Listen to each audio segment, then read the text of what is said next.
नमस्कार। खबरां दे इस बुलेटिन विच तुहाडा स्वागत है। मैं हाँ सुखपाल कौर। पहला पेश ने चोणवीआं खबरां। प्रधानमंत्री नरेंद्र मोदी अज तो शुरू होने वाले आर्टिफिशियल इंटैलीजेंस के 5 दिना सिखर सम्मेलन रेज 2020 का उद्घाटन करनगे। सम्मेलन विच सूचना तकनोलॉजी के खेतर नाल जुड़ियां कई अंतरराष्ट्रीय कंपनियां भी हिस्सा लै रहीआं ने।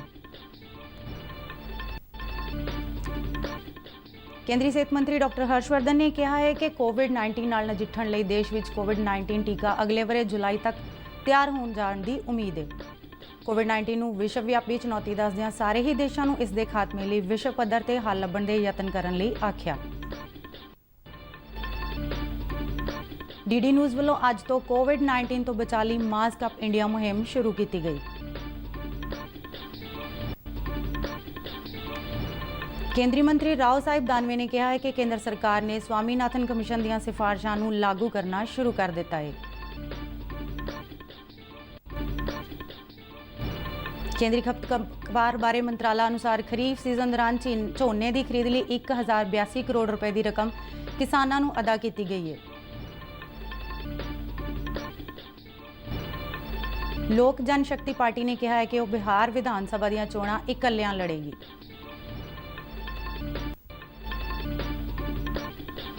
पंजाब विच खेती सुधार कानूनों के हक विच अते विरोध विच वख-वख सियासी पार्टियां वालों ट्रैक्टर रैलियां जारी।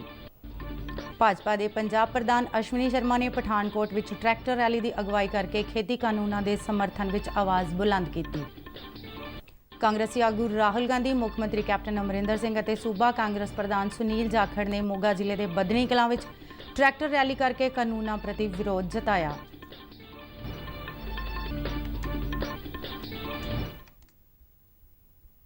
ते हुण खबरां विस्तार नाल। प्रधानमंत्री नरेंद्र मोदी अज समाजिक शक्तिकरण 2020 लिए जवाबदेह आर्टिफिशियल इंटैलीजेंस शिखर सम्मेलन के रेज 2020 का उद्घाटन करेंगे। केंद्रीय इलैक्ट्रॉनिक्स ते सूचना तकनोलॉजी और नीति आयोग वालों इस शिखर सम्मेलन का वर्चुअल तौर पर आयोजन किया जा रहा है।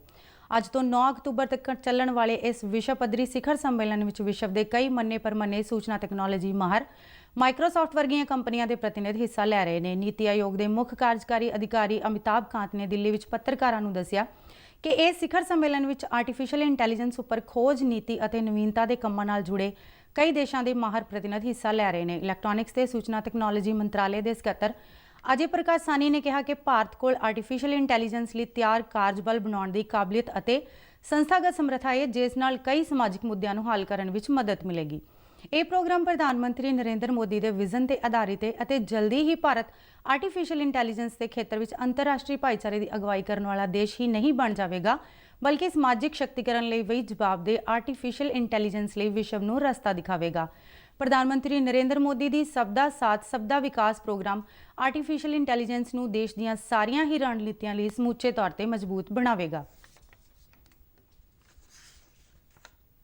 केंद्रीय सेहत मंत्री डॉक्टर हर्षवर्धन ने कहा है कि कोविड-19 नाल नजिठण लई देश विच कोविड-19 टीका अगले वरे जुलाई विच तैयार हो जाने की उम्मीद है। अपने हफ्तावारी संवाद प्रोग्राम दौरान उन्होंने कहा कि कोविड-19 के तकरीबन 40 तो 50 करोड़ टीके अगले साल जुलाई तक तैयार हो जाएंगे। उन्होंने कहा कि तकरीबन 20 तो 25 करोड़ लोग अजिहे ने जिन्होंने इस टीके की बहुत ज़्यादा लोड़ है। इन्हां विच बजुर्ग, बच्चे और सह बीमारियों नाल पीड़ित लोग शामिल ने, जिन्होंने इस महामारी तो सब तो ज़्यादा खतरा है। उन्होंने कहा कि इन्हों रोग मुक्ति प्रोग्राम के पहले पड़ाव अधीन कवर किया जाएगा।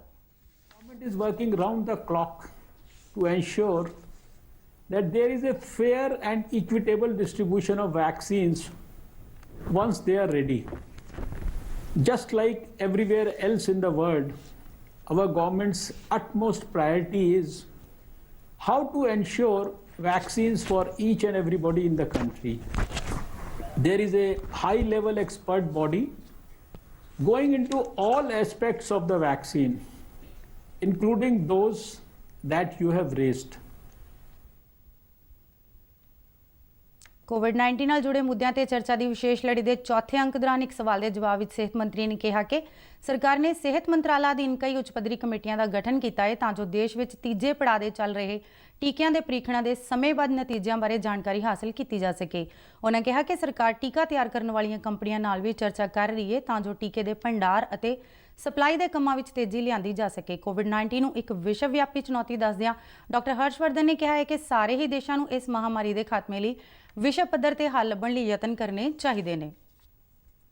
ਡਾਕਟਰ ਹਰਸ਼ਵਰਧਨ ਨੇ ਸਾਰਿਆਂ ਨੂੰ ਇਹਤਿਆਤ ਵਰਤਣ ਅਤੇ ਸਿਹਤ ਮੰਤਰਾਲਾ ਵੱਲੋਂ ਜਾਰੀ ਦਿਸ਼ਾ ਨਿਰਦੇਸ਼ਾਂ ਦੀ ਪਾਲਣਾ ਕਰਨ ਦੀ ਅਪੀਲ ਕੀਤੀ। ਕੋਵਿਡ-19 ਮਹਾਮਾਰੀ ਦਾ ਪ੍ਰਕੋਪ ਰੁਕਣ ਦਾ ਨਾਂ ਨਹੀਂ ਲੈ ਰਿਹਾ। ਪੂਰੇ ਵਿਸ਼ਵ ਵਿੱਚ ਕੋਰੋਨਾ ਦੀ ਵੈਕਸੀਨ ਦੇ ਪ੍ਰਯੋਗ ਜਾਰੀ ਨੇ। ਅਜਿਹੇ ਮਾਹੌਲ ਵਿੱਚ ਸਮਾਜਿਕ ਦੂਰੀ ਬਣਾ ਕੇ ਰੱਖਣਾ ਅਤੇ ਮਾਸਕ ਲਗਾਉਣਾ ਇੱਕੋ ਇੱਕ ਸਮਾਜਿਕ ਵੈਕਸੀਨ ਹੈ। ਡੀਡੀ ਨਿਊਜ਼ ਵੱਲੋਂ ਅੱਜ ਤੋਂ ਮਾਸਕ ਅਪ ਇੰਡੀਆ ਮੁਹਿੰਮ ਸ਼ੁਰੂ ਕੀਤੀ ਗਈ ਹੈ। ਪੇਸ਼ ਹੈ ਇੱਕ ਰਿਪੋਰਟ। ਸਮੁੱਚੀ ਮਾਨਵ ਜਾਤੀ ਨੂੰ ਆਪਣੇ ਕਲਾਵੇ ਵਿੱਚ ਲੈ ਚੁੱਕਿਆ ਹੈ ਅਤੇ ਇਹ ਸਿਲਸਿਲਾ ਰੁਕਣ ਦਾ ਨਾਂ ਹੀ ਨਹੀਂ ਲੈ ਰਿਹਾ। ਕੋਰੋਨਾ ਦੀ ਪੁਸ਼ਟੀ ਵਾਲੇ ਲੋਕਾਂ ਦੀ ਸੰਖਿਆ ਦਿਨੋਂ ਦਿਨ ਵੱਧਦੀ ਜਾ ਰਹੀ ਹੈ। ਟੀਕਾ ਜਾਂ ਦਵਾਈ ਉਪਲਬਧ ਹੋਣ ਤੱਕ ਕੋਰੋਨਾ ਮਹਾਮਾਰੀ ਖਿਲਾਫ ਮਨੁੱਖਤਾ ਦੀ ਜੰਗ ਜਾਰੀ ਹੈ। ਅਜਿਹੇ ਸਮੇਂ ਸਭ ਤੋਂ ਜ਼ਰੂਰੀ ਹੈ ਸਾਵਧਾਨੀ ਅਤੇ ਬਚਾਅ। ਫੇਸ ਮਾਸਕ ਕੋਰੋਨਾ ਤੋਂ ਰੋਕਥਾਮ ਦਾ ਸਭ ਤੋਂ ਪ੍ਰਭਾਵਸ਼ਾਲੀ ਤਰੀਕਾ ਸਾਬਤ ਹੋਇਆ ਹੈ। ਵਿਸ਼ਵ ਸਿਹਤ ਸੰਗਠਨ ਅਤੇ ਮਾਹਰਾਂ ਦੀ ਖੋਜ ਦਾ ਵੀ ਇਹੋ ਨਤੀਜਾ ਹੈ ਕਿ ਮਾਸਕ ਨਾਲ ਮੂੰਹ ਅਤੇ ਨੱਕ ਨੂੰ ਚੰਗੀ ਤਰ੍ਹਾਂ ਢੱਕ ਕੇ ਕੋਰੋਨਾ ਲਾਗ ਨੂੰ ਘੱਟ ਕੀਤਾ ਜਾ ਸਕਦਾ ਹੈ।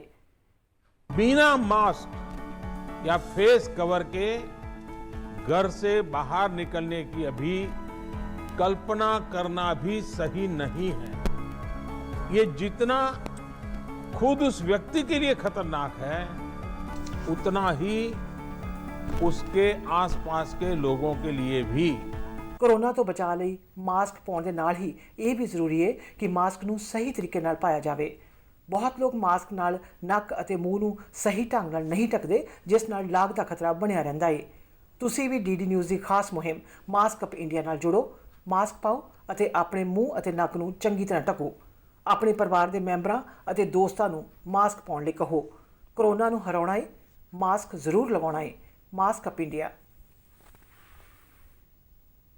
ਕੇਂਦਰੀ ਮੰਤਰੀ ਰਾਓ ਸਾਹਿਬ ਦਾਨਵੇ ਨੇ ਕਿਹਾ ਹੈ ਕਿ ਸਰਕਾਰ ਨੇ ਸਵਾਮੀਨਾਥਨ ਕਮਿਸ਼ਨ ਦੀਆਂ ਸਿਫਾਰਸ਼ਾਂ ਨੂੰ ਲਾਗੂ ਕਰਨਾ ਸ਼ੁਰੂ ਕਰ ਦਿੱਤਾ ਹੈ ਅਤੇ 2022 ਤੱਕ ਕਿਸਾਨਾਂ ਦੀ ਆਮਦਨ 2 ਗੁਣਾ ਕਰਨ ਦੀ ਦਿਸ਼ਾ ਵਿੱਚ ਕੰਮ ਕੀਤਾ ਜਾ ਰਿਹਾ ਹੈ।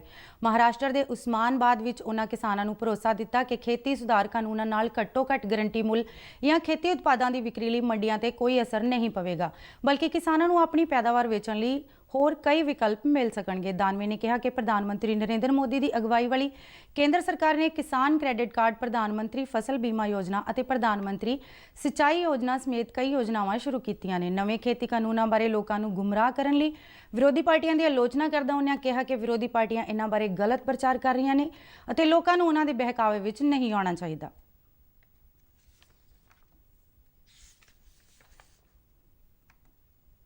ਕੇਂਦਰ ਨੇ ਕਿਹਾ ਹੈ ਕਿ 41,000 ਤੋਂ ਵੱਧ ਕਿਸਾਨਾਂ ਨੂੰ ਘੱਟੋ-ਘੱਟ ਸਮਰਥਨ ਮੁੱਲ ਤੇ ਝੋਨੇ ਦੀ ਖਰੀਦ ਲਈ 1,082 ਕਰੋੜ ਰੁਪਏ ਦਾ ਭੁਗਤਾਨ ਕੀਤਾ ਗਿਆ ਹੈ। ਖਪਤਕਾਰ ਮਾਮਲਿਆਂ ਬਾਰੇ ਮੰਤਰਾਲਾ ਨੇ ਦੱਸਿਆ ਹੈ ਕਿ ਖਰੀਫ ਸੀਜ਼ਨ ਦੌਰਾਨ 5,73,000 ਟਨ ਤੋਂ ਵੱਧ ਝੋਨੇ ਦੀ ਖਰੀਦ ਕੀਤੀ ਗਈ ਹੈ। ਮੰਤਰਾਲਾ ਅਨੁਸਾਰ 2020-21 ਲਈ ਝੋਨੇ ਦੀ ਖਰੀਦ ਦਾ ਕੰਮ ਸਾਰੇ ਹੀ ਸੂਬਿਆਂ ਵਿੱਚ ਸ਼ੁਰੂ ਹੋ ਚੁੱਕਿਆ ਹੈ, ਜਦਕਿ ਕਪਾਹ ਦੀ ਖਰੀਦ ਵੀ 1 ਅਕਤੂਬਰ ਤੋਂ ਸ਼ੁਰੂ ਹੋ ਗਈ ਹੈ। ਭਾਰਤੀ ਕਪਾਹ ਨਿਗਮ ਨੇ ਘੱਟੋ-ਘੱਟ ਸਮਰਥਨ ਮੁੱਲ ਤੇ ਤਕਰੀਬਨ 41 ਲੱਖ ਰੁਪਏ ਮੁੱਲ ਦੀ ਕਪਾਹ ਖਰੀਦੀ। ਰੇਲ ਮੰਤਰੀ ਪਿਊਸ਼ ਗੋਇਲ ਨੇ ਕੱਲ ਕੋਲਕਾਤਾ ਦੇ ਪੂਰਬ ਪੱਛਮ ਮੈਟਰੋ ਕੋਰੀਡੋਰ ਦੇ ਫੂਲਬਗਾਨ ਸਟੇਸ਼ਨ ਦਾ ਆਨਲਾਈਨ ਉਦਘਾਟਨ ਕੀਤਾ। ਉਹਨਾਂ ਸਾਲਟ ਲੇਕ ਸੈਕਟਰ 5 ਤੋਂ ਫੂਲਬਗਾਨ ਸਟੇਸ਼ਨ ਲਈ ਪਹਿਲੀ ਮੈਟਰੋ ਰੇਲ ਗੱਡੀ ਦੀ ਸ਼ੁਰੂਆਤ ਕੀਤੀ। ਇਸ ਮੌਕੇ ਰੇਲ ਮੰਤਰੀ ਨੇ ਕਿਹਾ ਕਿ ਸੈਕਟਰ 5 ਅਤੇ ਹਾਵੜਾ ਮੈਦਾਨ ਨੂੰ ਜੋੜਨ ਵਾਲਾ 16.5 ਕਿਲੋਮੀਟਰ ਲੰਬਾ ਕੋਰੀਡੋਰ ਦਸੰਬਰ 2021 ਤੱਕ ਪੂਰਾ ਹੋ ਜਾਣ ਦੀ ਸੰਭਾਵਨਾ ਹੈ। ਕੇਂਦਰੀ ਮੰਤਰੀ ਨੇ ਕਿਹਾ ਕਿ ਇਹ ਪ੍ਰੋਜੈਕਟ ਕਈ ਕਾਰਨਾਂ ਕਰਕੇ ਪੈਂਡਿੰਗ ਸੀ, ਪਰ ਪ੍ਰਧਾਨ ਮੰਤਰੀ ਨਰਿੰਦਰ ਮੋਦੀ ਦੇ ਨਿੱਜੀ ਤੌਰ ਤੇ ਦਖਲ ਦੇਣ ਅਤੇ ਨਿਗਰਾਨੀ ਕਾਰਨ 2015 ਤੋਂ ਬਾਅਦ ਇਸ ਵਿੱਚ ਤੇਜ਼ੀ ਆਈ ਹੈ। ਉੱਤਰ ਪੂਰਬੀ ਖੇਤਰ ਦੇ ਵਿਕਾਸ ਬਾਰੇ ਕੇਂਦਰੀ ਰਾਜ ਮੰਤਰੀ ਜਤਿੰਦਰ ਸਿੰਘ ਨੇ ਕੱਲ ਅਸਾਮ ਦੀ ਵਿਰਾਸਤ ਤੇ ਇੱਕ ਕਾਫੀ ਟੇਬਲ ਬੁੱਕ ਰਿਲੀਜ਼ ਕੀਤੀ। ਇਸ ਕਿਤਾਬ ਦਾ ਮੁੱਖਬੰਦ ਬਾਲੀਵੁੱਡ ਦੇ ਮਸ਼ਹੂਰ ਅਦਾਕਾਰ ਅਮਿਤਾਭ ਬੱਚਨ ਨੇ ਲਿਖਿਆ ਹੈ। ਇਸ ਕਿਤਾਬ ਵਿੱਚ ਉੱਤਰ ਪੂਰਬ ਦੇ ਸਭ ਤੋਂ ਵੱਡੇ ਸੂਬੇ ਅਸਾਮ ਦੇ ਕਬੀਲਿਆਂ ਦੇ ਰੀਤੀ ਰਿਵਾਜਾਂ, ਵਿਸ਼ਵਾਸਾਂ ਅਤੇ ਵਿਰਾਸਤ ਬਾਰੇ ਤਸਵੀਰਾਂ ਨਾਲ ਵਿਆਪਕ ਜਾਣਕਾਰੀ ਮੁਹੱਈਆ ਕਰਾਈ ਗਈ ਹੈ। ਜਤਿੰਦਰ ਸਿੰਘ ਨੇ ਕਿਹਾ ਹੈ ਕਿ ਇਹ ਕਿਤਾਬ ਅਸਾਮ ਦੇ ਕਈ ਪਹਿਲੂਆਂ ਅਤੇ ਵਿਰਾਸਤੀ ਚੀਜ਼ਾਂ ਨੂੰ ਸਮਝਣ ਵਿੱਚ ਮਦਦ ਕਰੇਗੀ ਅਤੇ ਦੇਸ਼ ਦੇ ਦੂਜੇ ਹਿੱਸਿਆਂ ਦੇ ਲੋਕਾਂ ਨੂੰ ਇਹਨਾਂ ਬਾਰੇ ਜਾਣਕਾਰੀ ਹਾਸਲ ਹੋਵੇਗੀ। ਲੋਕ ਜਨਸ਼ਕਤੀ ਪਾਰਟੀ ਨੇ ਕਿਹਾ ਬਿਹਾਰ ਵਿਧਾਨ ਸਭਾ ਦੀਆਂ ਚੋਣਾਂ ਇਕੱਲਿਆਂ ਲੜਨ ਦਾ ਫੈਸਲਾ ਕੀਤਾ ਹੈ। ਪਾਰਟੀ ਨੇ ਕਿਹਾ ਹੈ ਕਿ ਵਿਚਾਰਾਂ ਦਾ ਮਤਭੇਦ ਹੋਣ ਕਾਰਨ ਪਾਰਟੀ ਇਹਨਾਂ ਚੋਣਾਂ ਵਿੱਚ ਸੂਬੇ ਵਿੱਚ ਸੱਤਾਧਾਰੀ ਪਾਰਟੀ ਜਨਤਾ ਦਲ ਯੂਨਾਈਟਿਡ ਨਾਲ ਗੱਠਜੋੜ ਨਹੀਂ ਕਰੇਗੀ। ਇਹ ਫੈਸਲਾ ਕੱਲ ਨਵੀਂ ਦਿੱਲੀ ਵਿੱਚ ਪਾਰਟੀ ਪ੍ਰਧਾਨ ਚਿਰਾਗ ਪਾਸਵਾਨ ਦੀ ਪ੍ਰਧਾਨਗੀ ਹੇਠ ਪਾਰਟੀ ਦੇ ਸੰਸਦੀ ਬੋਰਡ ਦੀ ਹੋਈ ਮੀਟਿੰਗ ਵਿੱਚ ਲਿਆ ਗਿਆ। ਦਿੱਲੀ ਤੋਂ ਜਾਰੀ ਕੀਤੇ ਗਏ ਇੱਕ ਬਿਆਨ ਵਿੱਚ ਪਾਰਟੀ ਨੇ ਕਿਹਾ ਹੈ ਕਿ ਪਾਰਟੀ ਦਾ ਕੌਮੀ ਪੱਧਰ ਤੇ ਭਾਰਤੀ ਜਨਤਾ ਪਾਰਟੀ ਨਾਲ ਮਜ਼ਬੂਤ ਗੱਠਜੋੜ ਹੈ ਤੇ ਇਸ ਦਾ ਬੀਜੇਪੀ ਨਾਲ ਕੋਈ ਮਤਭੇਦ ਨਹੀਂ ਹੈ। ਬਿਆਨ ਵਿੱਚ ਇਹ ਵੀ ਕਿਹਾ ਗਿਆ ਹੈ ਕਿ ਵਿਧਾਨ ਸਭਾ ਦੇ ਚੋਣ ਨਤੀਜਿਆਂ ਦੇ ਐਲਾਨ ਤੋਂ ਬਾਅਦ ਪਾਰਟੀ ਸੂਬੇ ਵਿੱਚ ਭਾਰਤੀ ਜਨਤਾ ਪਾਰਟੀ ਨਾਲ ਆਪਣੀ ਸਰਕਾਰ ਬਣਾਵੇਗੀ ਤਾਂ ਜੋ ਪ੍ਰਧਾਨ ਮੰਤਰੀ ਨਰਿੰਦਰ ਮੋਦੀ ਦੇ ਵਿਕਾਸ ਪ੍ਰੋਗਰਾਮਾਂ ਦਾ ਸਮਰਥਨ ਕੀਤਾ ਜਾ ਸਕੇ। ਬਿਹਾਰ ਵਿਧਾਨ ਸਭਾ ਚੋਣਾਂ ਲਈ ਪਾਰਟੀ ਉਮੀਦਵਾਰਾਂ ਤੇ ਵਿਚਾਰ ਕਰਨ ਲਈ ਭਾਰਤੀ ਜਨਤਾ ਪਾਰਟੀ ਦੀ ਕੇਂਦਰੀ ਚੋਣ ਕਮੇਟੀ ਦੀ ਮੀਟਿੰਗ ਕੱਲ੍ਹ ਨਵੀਂ ਦਿੱਲੀ ਵਿੱਚ ਹੋਈ। ਮੀਟਿੰਗ ਦੌਰਾਨ ਐਨਡੀਏ ਦੀ ਭਾਈਵਾਲ ਪਾਰਟੀ, ਲੋਕ ਜਨ ਸ਼ਕਤੀ ਪਾਰਟੀ ਵੱਲੋਂ ਬਿਹਾਰ ਵਿਧਾਨ ਸਭਾ ਦੀਆਂ ਚੋਣਾਂ ਇਕੱਲਿਆਂ ਲੜਨ ਬਾਰੇ ਕੀਤੇ ਗਏ ਫੈਸਲੇ ਤੇ ਵੀ ਚਰਚਾ ਕੀਤੀ ਗਈ। ਇਸ ਮੀਟਿੰਗ ਵਿੱਚ ਪਾਰਟੀ ਦੇ ਕੌਮੀ ਪ੍ਰਧਾਨ JP ਨੱਡਾ ਅਤੇ ਗ੍ਰਹਿ ਮੰਤਰੀ ਅਮਿਤ ਸ਼ਾਹ ਤੋਂ ਇਲਾਵਾ ਹੋਰ ਕਈ ਸੀਨੀਅਰ ਨੇਤਾ ਵੀ ਮੌਜੂਦ ਸਨ। ਜਿੱਥੇ ਇੱਕ ਪਾਸੇ ਪੰਜਾਬ ਵਿੱਚ ਕਾਂਗਰਸ ਪਾਰਟੀ ਅਤੇ ਆਮ ਆਦਮੀ ਪਾਰਟੀ ਵੱਲੋਂ ਖੇਤੀ ਸੁਧਾਰ ਕਾਨੂੰਨਾਂ ਦੇ ਵਿਰੋਧ ਵਿੱਚ ਪ੍ਰਦਰਸ਼ਨ ਕੀਤੇ ਜਾ ਰਹੇ ਨੇ, ਉੱਥੇ ਕੱਲ੍ਹ ਭਾਰਤੀ ਜਨਤਾ ਪਾਰਟੀ ਵੱਲੋਂ ਵੀ ਇਹਨਾਂ ਕਾਨੂੰਨਾਂ ਦੇ ਸਮਰਥਨ ਵਿੱਚ ਪਠਾਨਕੋਟ ਵਿੱਚ ਟਰੈਕਟਰ ਰੈਲੀ ਦਾ ਆਯੋਜਨ ਕੀਤਾ ਗਿਆ। ਇਸ ਰੈਲੀ ਵਿੱਚ ਖੇਤੀ ਕਾਨੂੰਨਾਂ ਦਾ ਸਮਰਥਨ ਕਰਨ ਵਾਲੇ ਕਿਸਾਨਾਂ ਨੇ ਵੱਡੀ ਗਿਣਤੀ ਵਿੱਚ ਸ਼ਿਰਕਤ ਕੀਤੀ। ਭਾਜਪਾ ਦੇ ਪੰਜਾਬ ਪ੍ਰਧਾਨ ਅਸ਼ਵਨੀ ਸ਼ਰਮਾ ਦੀ ਅਗਵਾਈ ਵਿੱਚ ਇਹ ਟਰੈਕਟਰ ਰੈਲੀ ਜ਼ਿਲ੍ਹੇ ਦੇ ਪਿੰਡ ਮਾਨਵਾਲ ਤੋਂ ਸ਼ੁਰੂ ਹੋ ਕੇ 3 ਵਿਧਾਨ ਸਭਾ ਹਲਕਿਆਂ ਪਠਾਨਕੋਟ, ਸੁਜਾਨਪੁਰ ਅਤੇ ਭੁਆਂ ਵਿੱਚ ਨਿਕਲੇ। ਸੁਜਾਨਪੁਰ ਤੋਂ ਵਿਧਾਨਕਾਰ ਦਿਨੇਸ਼ ਸਿੰਘ ਬੱਬੂ ਵੀ ਰੈਲੀ ਵਿੱਚ ਸ਼ਾਮਲ ਹੋਏ। ਭਾਜਪਾ ਪ੍ਰਧਾਨ ਅਸ਼ਵਨੀ ਸ਼ਰਮਾ ਨੇ ਇਸ ਮੌਕੇ ਕਿਹਾ ਕਿ ਖੇਤੀ ਕਾਨੂੰਨ ਕਿਸਾਨਾਂ ਨੂੰ ਆਜ਼ਾਦੀ ਦੇਣ ਵਾਲੇ ਕਾਨੂੰਨ ਨੇ। ਉਹਨਾਂ ਇਲਜ਼ਾਮ ਲਗਾਇਆ ਕਿ ਕੁਝ ਲੋਕ ਕਿਸਾਨਾਂ ਨੂੰ ਗੁੰਮਰਾਹ ਕਰ ਰਹੇ ਨੇ। ਸਰਕਾਰ ਕਦੀ ਵੀ ਆਪਣੇ ਕਿਸਾਨਾਂ ਨੂੰ ਦੁਖੀ ਨਹੀਂ ਕਰ ਸਕਦੀ, ਕਦੀ ਵੀ ਉਹਨਾਂ ਦੇ ਚਿਹਰੇ ਤੇ ਮਾਯੂਸੀ ਨਹੀਂ ਦੇਖ ਸਕਦੀ। ਮੋਦੀ ਸਰਕਾਰ ਨੇ ਜਿਹੜਾ ਇਹ ਨਿਰਣੇ ਲਿਆ, ਜਿਹੜੇ 3 ਕਾਨੂੰਨ ਬਣਾਏ ਨੇ, ਇਹ ਕਿਸਾਨ ਦੀ ਖੁਸ਼ਹਾਲੀ ਦੇ ਲਈ ਹੈ, ਇਹ ਕਿਸਾਨ ਦੀ ਬਿਹਤਰੀ ਦੇ ਲਈ ਹੈ। ਇਸ ਟਰੈਕਟਰ ਰੈਲੀ ਵਿੱਚ ਸ਼ਾਮਲ ਹੋਏ ਕਿਸਾਨਾਂ ਨੇ ਖੋਲ੍ਹ ਕੇ ਖੇਤੀ ਕਾਨੂੰਨਾਂ ਦਾ ਸਮਰਥਨ ਕਰਦਿਆਂ ਕਿਹਾ ਕਿ ਹੁਣ ਕਿਸਾਨ ਆਪਣੀ ਫਸਲ ਦਾ ਖੁਦ ਮੁੱਲ ਤੈਅ ਕਰੇਗਾ। ਉਹਨਾਂ ਕਿਹਾ ਕਿ ਖੇਤੀ ਕਾਨੂੰਨਾਂ ਦੇ ਲਾਗੂ ਹੋਣ ਨਾਲ ਕਿਸਾਨਾਂ ਦੀ ਆਮਦਨ ਵਿੱਚ ਵਾਧਾ ਹੋਵੇਗਾ। ਰਾਜਨੀਤੀ ਕਰ ਰਹੇ ਨੇ ਸਾਰੇ, ਕਾਂਗਰਸੀ ਹੈ, ਅਕਾਲੀ ਹੈ, ਹਰ ਪਾਰਟੀ ਆਪਣੇ ਲਈ ਰਾਜਨੀਤੀ ਕਰ ਰਿਹਾ। ਸਾਨੂੰ ਕੋਈ ਇਤਰਾਜ਼ ਨਹੀਂ ਜੀ, ਹਰ ਜਗ੍ਹਾ ਲੁੱਟ ਖਸੁੱਟ ਹੈ। ਮੈਂ ਖੁਦ ਜ਼ਿਮੀਦਾਰ ਹਾਂ, ਮੈਂ ਖੁਦ ਟਰੈਕਟਰ ਪਾਉਂਦਾ ਰਿਹਾ, ਮੈਂ ਮੰਡੀ ਜਾਂਦਾ ਰਿਹਾ। ਉੱਥੇ ਜਾ ਕੇ ਮੇਰੀ ਸਬਜ਼ੀ ਦਾ ਮੁੱਲ 30 ਬੰਦਾ ਪਾਉਂਦਾ, ਇਹ ਕਿੱਥੋਂ ਦਾ ਇਨਸਾਫ ਹੈ ਜੀ? ਇੱਕ ਦੁਕਾਨਦਾਰ ਹੈ, ਉਹਦੀ 1 ਮਰਲਾ ਜਗ੍ਹਾ ਨਹੀਂ ਹੁੰਦੀ, ਉਹਦੇ ਹਰ ਅਰਮਾਨ ਪੂਰੇ ਹੁੰਦੇ ਨੇ। ਜ਼ਿਮੀਦਾਰ ਕੋਲ 50 ਕਿੱਲੇ ਪੈਲੀ ਹੈ, ਉਹ ਵਿਚਾਰਾ ਆਪਣੀ ਮਕਾਨ ਨਹੀਂ ਬਣਾ ਸਕਦਾ, ਬੱਚੇ ਨਹੀਂ ਪੜ੍ਹਾ ਸਕਦਾ। ਕੀ ਹੋ ਰਿਹਾ ਮੋਦੀ? ਦੱਸੋ ਕੀ ਮਾੜਾ ਕਰ ਰਿਹਾ ਜੀ? ਪੰਜਾਬ ਵਿੱਚ ਖੇਤੀ ਸੁਧਾਰ ਕਾਨੂੰਨਾਂ ਨੂੰ ਲੈ ਕੇ ਕਾਂਗਰਸ ਅਤੇ ਆਮ ਆਦਮੀ ਪਾਰਟੀ ਵੱਲੋਂ ਰੋਸ ਪ੍ਰਦਰਸ਼ਨ ਜਾਰੀ ਨੇ। ਕਾਂਗਰਸ ਨੇਤਾ ਰਾਹੁਲ ਗਾਂਧੀ ਨੇ ਕੱਲ੍ਹ ਮੋਗਾ ਜ਼ਿਲ੍ਹੇ ਦੇ ਬੱਦਣੀ ਕਲਾਂ ਵਿਖੇ ਇਹਨਾਂ ਕਾਨੂੰਨਾਂ ਦੇ ਵਿਰੋਧ ਵਿੱਚ ਇੱਕ ਟਰੈਕਟਰ ਰੈਲੀ ਦੀ ਅਗਵਾਈ ਕੀਤੀ। ਇਸ ਰੈਲੀ ਵਿੱਚ ਮੁੱਖ ਮੰਤਰੀ ਕੈਪਟਨ ਅਮਰਿੰਦਰ ਸਿੰਘ, ਵਿੱਤ ਮੰਤਰੀ ਮਨਪ੍ਰੀਤ ਸਿੰਘ ਬਾਦਲ, ਸੂਬਾ ਕਾਂਗਰਸ ਮੁਖੀ ਸੁਨੀਲ ਜਾਖੜ ਤੋਂ ਇਲਾਵਾ ਕਾਂਗਰਸ ਪਾਰਟੀ ਦੇ ਪੰਜਾਬ ਇੰਚਾਰਜ ਹਰੀਸ਼ ਰਾਵਤ ਉਚੇਚੇ ਤੌਰ ਤੇ ਮੌਜੂਦ ਸਨ। ਕਾਫੀ ਸਮੇਂ ਤੋਂ ਅੱਖੋਂ ਪਰੋਖੇ ਰਹੇ ਸਾਬਕਾ ਮੰਤਰੀ ਅਤੇ ਵਿਧਾਨਕਾਰ ਨਵਜੋਤ ਸਿੰਘ ਸਿੱਧੂ ਵੀ ਇਸ ਰੋਸ ਰੈਲੀ ਵਿੱਚ ਪ੍ਰਗਟ ਹੋਏ। ਰਾਹੁਲ ਗਾਂਧੀ ਆਉਂਦੇ 2 ਦਿਨਾਂ ਦੌਰਾਨ ਵੀ ਸੂਬੇ ਵਿੱਚ ਵੱਖ-ਵੱਖ ਥਾਈਂ ਖੇਤੀ ਬਚਾਓ ਯਾਤਰਾ ਤਹਿਤ ਹੋਣ ਵਾਲੀਆਂ ਟਰੈਕਟਰ ਰੈਲੀਆਂ ਵਿੱਚ ਸ਼ਾਮਲ ਹੋਣਗੇ। ਪੰਜਾਬ ਪੁਲਿਸ ਨੇ ਹੁਸ਼ਿਆਰਪੁਰ ਜ਼ਿਲ੍ਹੇ ਦੇ ਪਿੰਡ ਨੂਰਪੁਰ ਜੱਟਾਂ ਵਿੱਚ ਪਾਬੰਦੀਸ਼ੁਦਾ ਖਾਲਿਸਤਾਨ ਜ਼ਿੰਦਾਬਾਦ ਫੋਰਸ ਦੇ 2 ਕੇਡਰਾਂ ਨੂੰ ਗ੍ਰਿਫਤਾਰ ਕਰਕੇ ਇੱਕ ਅੱਤਵਾਦੀ ਮੋਡਿਊਲ ਦਾ ਪਰਦਾਫਾਸ਼ ਕਰਨ ਦਾ ਦਾਅਵਾ ਕੀਤਾ ਹੈ। ਅੱਤਵਾਦੀ ਜਥੇਬੰਦੀ ਲਈ ਕੰਮ ਕਰਨ ਵਾਲੇ ਇਹਨਾਂ ਵਿਅਕਤੀਆਂ ਦੇ ਨਾਮ ਮੱਖਣ ਸਿੰਘ ਗਿੱਲ ਉਰਫ ਅਮਲੀ ਅਤੇ ਦਵਿੰਦਰ ਸਿੰਘ ਉਰਫ ਹੈਪੀ ਦੱਸੇ ਗਏ ਨੇ। ਇਹ ਦੋਵੇਂ ਹੀ ਨੂਰਪੁਰ ਜੱਟਾਂ ਦੇ ਹੀ ਰਹਿਣ ਵਾਲੇ ਨੇ। ਪੁਲਿਸ ਨੇ ਇਹਨਾਂ 2 ਪਾਸੋਂ ਆਧੁਨਿਕ ਹਥਿਆਰ ਅਤੇ ਗੋਲੀ ਸਿੱਕਾ ਬਰਾਮਦ ਕੀਤਾ ਹੈ, ਜਿਨ੍ਹਾਂ ਵਿੱਚ ਇੱਕ MP5 ਸਬ ਮਸ਼ੀਨ ਗਨ ਅਤੇ ਉਸਦੇ 2 ਮੈਗਜ਼ੀਨ ਤੇ 30 ਜ਼ਿੰਦਾ ਕਾਰਤੂਸ ਅਤੇ ਇੱਕ 9mm ਪਿਸਤੌਲ ਦੇ ਨਾਲ 2 ਮੈਗਜ਼ੀਨ ਅਤੇ 30 ਜ਼ਿੰਦਾ ਕਾਰਤੂਸ ਸ਼ਾਮਲ ਨੇ। ਪੰਜਾਬ ਪੁਲਿਸ ਦੇ ਮੁਖੀ ਦਿਨਕਰ ਗੁਪਤਾ ਨੇ ਦੱਸਿਆ ਹੈ ਕਿ ਇਹਨਾਂ ਹਥਿਆਰਾਂ ਤੇ ਗੋਲੀ ਸਿੱਕਾ ਤੋਂ ਇਲਾਵਾ ਪੁਲਿਸ ਨੇ ਇੱਕ ਚਿੱਟੇ ਰੰਗ ਦੀ ਕਾਰ, 4 ਮੋਬਾਈਲ ਫੋਨ ਤੇ ਇੱਕ ਡੋਂਗਲ ਵੀ ਇਹਨਾਂ ਵਿਅਕਤੀਆਂ ਪਾਸੋਂ ਬਰਾਮਦ ਕੀਤੀ ਹੈ। DGP ਨੇ ਦੱਸਿਆ ਕਿ ਪੁਲਿਸ ਨੂੰ ਕੁਝ ਖਾਲਿਸਤਾਨ ਪੱਖੀ ਤੱਤਾਂ ਦੀਆਂ ਭੰਨਤੋੜ ਦੀਆਂ ਸਾਜ਼ਿਸ਼ਾਂ ਬਾਰੇ ਸੂਹ ਮਿਲੀ ਸੀ, ਜਿਸ ਮਗਰੋਂ ਸੁਰੱਖਿਆ ਬਲਾਂ ਵੱਲੋਂ ਸੂਬੇ ਵਿੱਚ ਇੱਕ ਵੱਡੀ ਮੁਹਿੰਮ ਤਹਿਤ ਛਾਪਾਮਾਰੀ ਕੀਤੀ ਗਈ। ਪੁਲਿਸ ਨੇ ਪਿਛਲੇ ਸਮੇਂ ਦੌਰਾਨ ਪਤਾ ਲਗਾਏ ਗਏ ਅੱਤਵਾਦੀ ਮੋਡਿਊਲਾਂ ਦੇ ਮੈਂਬਰਾਂ ਦੀਆਂ ਗਤੀਵਿਧੀਆਂ ਅਤੇ ਉਹਨਾਂ ਦੇ ਟਿਕਾਣਿਆਂ ਤੇ ਨਿਗਾਹ ਰੱਖੀ। ਇਹਨਾਂ ਸਭ ਕੋਸ਼ਿਸ਼ਾਂ ਦੇ ਨਤੀਜੇ ਵਜੋਂ ਪੁਲਿਸ ਨੂੰ ਹੁਸ਼ਿਆਰਪੁਰ ਜ਼ਿਲ੍ਹੇ ਦੇ ਨੂਰਪੁਰ ਜੱਟਾਂ ਵਿੱਚ ਅੱਤਵਾਦੀ ਜਥੇਬੰਦੀ ਦੇ ਨਾਲ ਸੰਬੰਧਿਤ 2 ਵਿਅਕਤੀਆਂ ਨੂੰ ਗ੍ਰਿਫਤਾਰ ਕਰਨ ਵਿੱਚ ਸਫਲਤਾ ਮਿਲੀ। DGP ਨੇ ਦੱਸਿਆ ਕਿ ਮੁੱਢਲੀ ਜਾਂਚ ਦੌਰਾਨ ਮੱਖਣ ਸਿੰਘ ਨੇ ਦੱਸਿਆ ਕਿ ਉਹ ਕੈਨੇਡਾ ਸਥਿਤ ਹਰਪ੍ਰੀਤ ਸਿੰਘ ਨਾਮੀ ਵਿਅਕਤੀ ਦੇ ਸੰਪਰਕ ਵਿੱਚ ਸੀ, ਜਿਸ ਨੇ ਉਹਨਾਂ ਨੂੰ ਪੰਜਾਬ ਵਿੱਚ ਲੋਕਾਂ ਨੂੰ ਮਾਰਨ ਲਈ ਅੱਤਵਾਦੀ ਮੋਡਿਊਲ ਖੜਾ ਕਰਨ ਲਈ ਉਕਸਾਇਆ। ਮੱਖਣ ਸਿੰਘ ਨੇ ਦੱਸਿਆ ਕਿ ਉਹ ਪਹਿਲਾਂ ਖੌਤੀ ਬੱਬਰ ਖਾਲਸਾ ਇੰਟਰਨੈਸ਼ਨਲ ਜਥੇਬੰਦੀ ਦੇ ਮੁਖੀ ਵਧਾਵਾ ਸਿੰਘ ਦਾ ਨਜ਼ਦੀਕੀ ਰਿਹਾ। ਉਸਨੇ ਦੱਸਿਆ ਕਿ ਕੈਨੇਡਾ ਸਥਿਤ ਹਰਪ੍ਰੀਤ ਸਿੰਘ ਖਾਲਿਸਤਾਨ ਜ਼ਿੰਦਾਬਾਦ ਫੋਰਸ ਲਈ ਕੰਮ ਕਰਦਾ ਹੈ ਤੇ ਉਸ ਦਾ ਪਾਕਿਸਤਾਨ ਆਉਣ ਜਾਣ ਵੀ ਲੱਗਿਆ ਰਹਿੰਦਾ ਹੈ। ਹਰਪ੍ਰੀਤ ਸਿੰਘ ਪਾਕਿਸਤਾਨ ਸਥਿਤ ਖਾਲਿਸਤਾਨ ਜ਼ਿੰਦਾਬਾਦ ਫੋਰਸ ਦੇ ਮੁਖੀ ਰਣਜੀਤ ਸਿੰਘ ਉਰਫ ਨੀਟਾ ਦਾ ਕਰੀਬੀ ਸਾਥੀ ਹੈ। ਮੱਖਣ ਸਿੰਘ ਨੇ ਦੱਸਿਆ ਕਿ ਰਣਜੀਤ ਸਿੰਘ ਨੀਟਾ ਨੇ ਹੀ ਆਪਣੇ ਸਾਥੀਆਂ ਦੀ ਮਦਦ ਨਾਲ ਹਥਿਆਰ ਤੇ ਗੋਲੀ ਸਿੱਕਾ ਉਪਲਬਧ ਕਰਵਾਇਆ। DGP ਅਨੁਸਾਰ ਮੱਖਣ ਸਿੰਘ ਪਾਕਿਸਤਾਨ ਵਿੱਚ ਭੰਨਤੋੜ ਦੀਆਂ ਕਾਰਵਾਈਆਂ ਲਈ ਸਿਖਲਾਈ ਲੈ ਚੁੱਕਿਆ ਹੈ। ਉਹਨਾਂ ਦੱਸਿਆ ਕਿ ਫੜੇ ਗਏ ਵਿਅਕਤੀਆਂ ਵਿਰੁੱਧ ਹੁਸ਼ਿਆਰਪੁਰ ਜ਼ਿਲ੍ਹੇ ਦੇ ਮਾਹਿਲਪੁਰ ਸਟੇਸ਼ਨ ਵਿੱਚ ਅਸਲਾ ਕਾਨੂੰਨ ਅਤੇ ਗੈਰ ਕਾਨੂੰਨੀ ਗਤੀਵਿਧੀਆਂ ਰੋਕ ਸੋਧ ਕਾਨੂੰਨ ਤਹਿਤ ਮਾਮਲੇ ਦਰਜ ਕੀਤੇ ਗਏ ਨੇ।